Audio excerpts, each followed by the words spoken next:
صحیح مسلم میں ایک صحابی رسول صلی اللہ علیہ وآلہ وسلم بیان کرتے ہیں کہ نبی کریم صلی اللہ علیہ وآلہ وسلم نے ارشاد فرمایا کہ حضرت عیسیٰ علیہ السلام کا نزول دمشق کی مشرقی سمت میں سفید منارے کے پاس ہوگا۔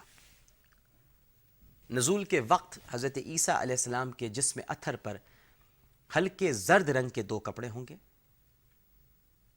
نزول کے وقت وہ اپنے دونوں ہاتھ دو فرشتوں کے کاندھوں پر رکھے ہوئے ہوں گے۔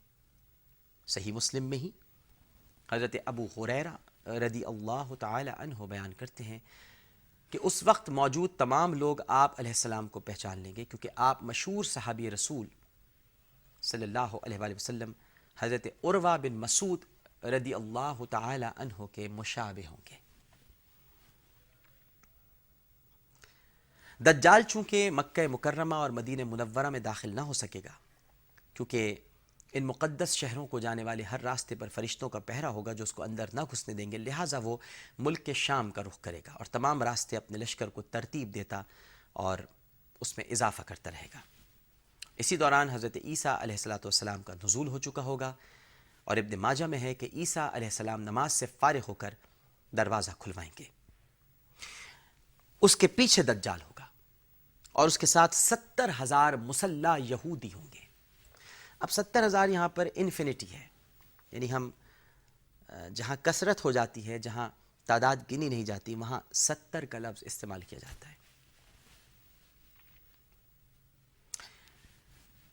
شیخ ابو الفتح نے اس سے مسجد کا دروازہ مراد لیا ہے۔ ابن عساکر لکھتے ہیں آپ ہاتھ کے اشارے سے فرمائیں گے کہ میرے اور دجال کے درمیان سے ہٹ جاؤ۔ صحیح مسلم میں ہے کہ دجال حضرت عیسیٰ علیہ السلام کو دیکھتے ہی ایسے گھلنے لگے گا جیسے پانی میں نمک گھلتا ہے یا جیسے چربی پگھلتی ہے۔ پھر دجال بھاگ کھڑا ہوگا، حضرت عیسیٰ علیہ السلام اس کا تعاقب فرمائیں گے۔ ابن ماجہ میں ہے کہ حضرت عیسیٰ علیہ السلام دجال سے فرمائیں گے کہ میری ایک ضرب تیرے لیے مقدر ہو چکی ہے جس سے تو بچ نہیں سکتا۔ کتب احادیث میں ہے کہ اس وقت آپ کے پاس 2 تلواریں اور ایک حربہ ہوگا جس سے آپ دجال کو باب لد پر قتل کریں گے۔ باب لد ایک پہاڑی ہے جو شام میں واقع ہے، اور بعض کے نزدیک یہ یروشلم کے ایک گاؤں کا نام ہے، جبکہ بعض کے نزدیک یہ فلسطین کا ایک مقام ہے۔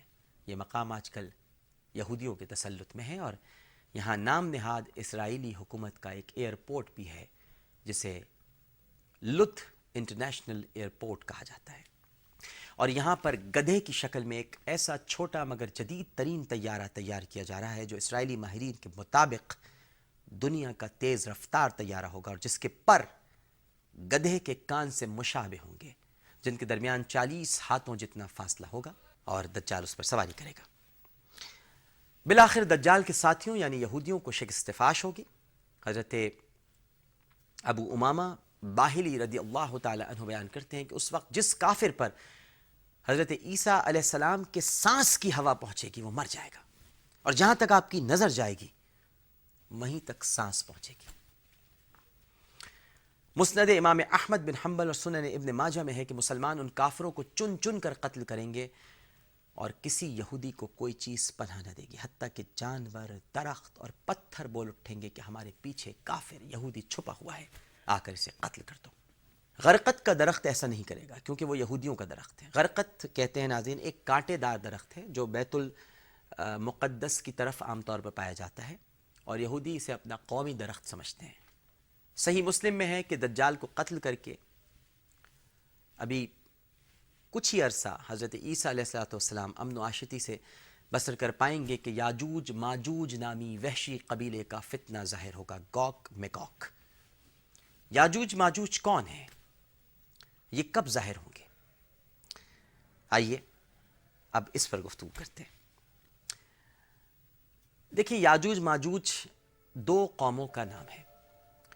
ان کے بارے میں کہا جاتا ہے کہ یہ یافس بن نوح علیہ السلام کی اولادیں ہیں، اور ان کو ذوالقرنین نے، بادشاہ ذوالقرنین نے ایک دیوار چن کر بند کر دیا تھا۔ علماء نے لکھا ہے کہ یاجوج ماجوج کا مسکن شمال کی جانب ایک سمندر ہے اور سردی کی کثرت سے وہاں سمندر منجمد ہے، ادھر سے کوئی کشتی یا جہاز نہیں آ سکتا، اور مشرق و مغرب سے دو پہاڑ دو کمانوں کی صورت میں آ ملے ہیں، مگر کسی قدر کھائی باقی تھی۔ وہ لوگ وہاں سے آ کر خوریزیاں کرتے تھے۔ ذوالقرنین نے ان پہاڑوں کے بیچ لوہے کے تختے رکھ کر ان کو خوب گرم کیا اور اوپر سے تانبا اور پیتل پلا دیا، جب سے ان کی راہ بند ہے۔ مشہور ہے کہ یاجوج ماجوج اس دیوار کو روز دانتوں سے کھودتے ہیں، شام تک تھوڑی سی باقی رہ جاتی ہے تو کہتے ہیں باقی دیوار صبح توڑ دیں گے، مگر چونکہ وہ لفظ انشاءاللہ نہیں کہتے، اس لیے وہ دیوار اللہ کی قدرت سے دوبارہ ویسی کی ویسی ہو جاتی ہے۔ مگر جب دجال ہلاک ہو جائے گا تو یاجوج ماجوج ایک روز انشاءاللہ کہہ کر یہی کام کریں گے اور کہیں گے کہ کل کھودیں گے، چنانچہ اس کلمے کی برکت سے وہ دیوار پہلے روز جس قدر توڑ چکے تھے ویسی رہے گی، اور دوسرے روز بقیہ دیوار کو توڑ ڈالیں گے اور بلندیوں سے نیچے اتر آئیں گے۔ اسلامی تعلیمات کے مطابق یاجوج ماجوج نامی وحشی قبائل کا خروج قیامت کی علامات کبریٰ میں سے ایک ہے۔ محققین کے نزدیک یاجوج ماجوج سے مراد وسطی ایشیا میں سکونت پذیر عجیب و غریب حلیہ رکھنے والے جنگلی قبائل کا مجموعہ ہے۔ یہ قوم حضرت ابراہیم علیہ السلام سے قبل اور طوفان نوح علیہ السلام کے بعد کی ہے، جو ابتدائی سے خالق کائنات کی باغی اور سرکش تھی۔ فتنہ و فساد سے اسے از حد دلچسپی تھی اور قتل و غارت گری کی دلدادہ تھی۔ یہی وجہ ہے کہ ان کے انہی جرائم کی بنا پر اللہ تعالیٰ نے اپنے ایک نیک بندے ذوالقرنین کے ذریعے انہیں پہاڑوں کے پیچھے دھکیلا، جہاں یہ محبوس ہو کر رہ گئے۔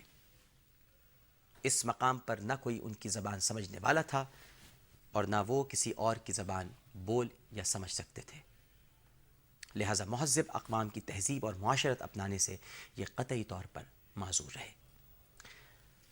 قرآن کریم میں ان کا کہاں ذکر ہے اور صحیح احادیث سے یہ کس طرح سے ثابت ہے، اس پر ہم کل گفتگو کریں گے انشاءاللہ۔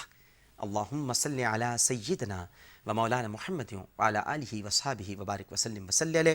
پروگرام آثار قیامت سے عامر لیاقت حسین کو اجازت دیجیے۔ پروگرام پیش کرتے ہوئے اگر زبان سے کوئی گستاخ جملہ نکل گیا ہو، کوئی غلطی ہو گئی ہو تو اپنے رب کے حضور معافی کا خواستگار ہوں۔